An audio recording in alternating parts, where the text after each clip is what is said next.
Apsara classic channel. இஷ்டத்தை கொடுக்கும் வராகி வழிபாடு.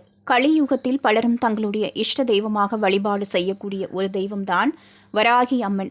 உக்கிர தெய்வமாக இருந்தாலும் பக்தர்கள் உண்மையான பக்தியோடும் அன்போடும் வராகி அம்மனை வழிபட்டு ஒரு தாயாக இருந்து பக்தர்களை காப்பாற்றி அவர்கள் வேண்டிய வரத்தை அருளக்கூடிய தெய்வமாகவும் திகழ்கிறாள். அப்படிப்பட்ட வராகி அம்மனை வழிபாடு செய்வதற்கு பஞ்சமி திதி உகந்தது போலவே வெள்ளிக்கிழமையும் உகந்த கிழமையாகவே திகழ்கிறது. அதிலும் குறிப்பாக தை வெள்ளிக்கிழமை அன்று நாம் வழிபாடு செய்தோம் என்றால் நாம் கேட்ட வரம் நமக்கு கிடைக்கும். இந்த வழிபாட்டை தை மாதம் வெள்ளிக்கிழமை அன்று பிரம்ம முகூர்த்த நேரத்திலிருந்து இரவுக்குள் எப்பொழுது நேரம் கிடைக்கிறதோ அப்பொழுது செய்யலாம். இந்த வழிபாட்டிற்கு மிகவும் முக்கியமாக தேவைப்படக்கூடிய ஒரே ஒரு பூ, அந்த பூதான் கருங்குவளை என்று அழைக்கக்கூடிய சங்குப்பூ.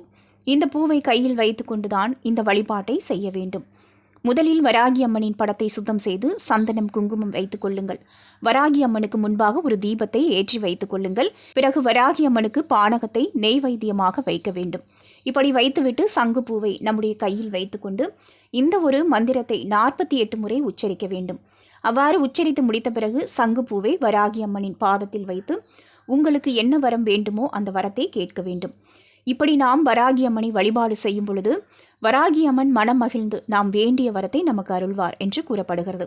இதற்கு முக்கியமான காரணமாக திகழ்வது வராகி அம்மனுக்கு மிகவும் பிடித்தமான மலராக சங்குப்பூ திகழ்கிறது தான்.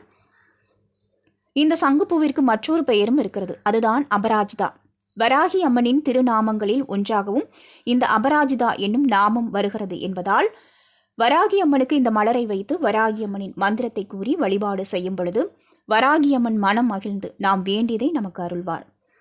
அந்த மந்திரமானது ஓம் அபராஜிதாயை நமக. அப்சரா கிளாசிக் சேனலை லைக், ஷேர் அண்ட் சப்ஸ்கிரைப் பண்ணுங்க.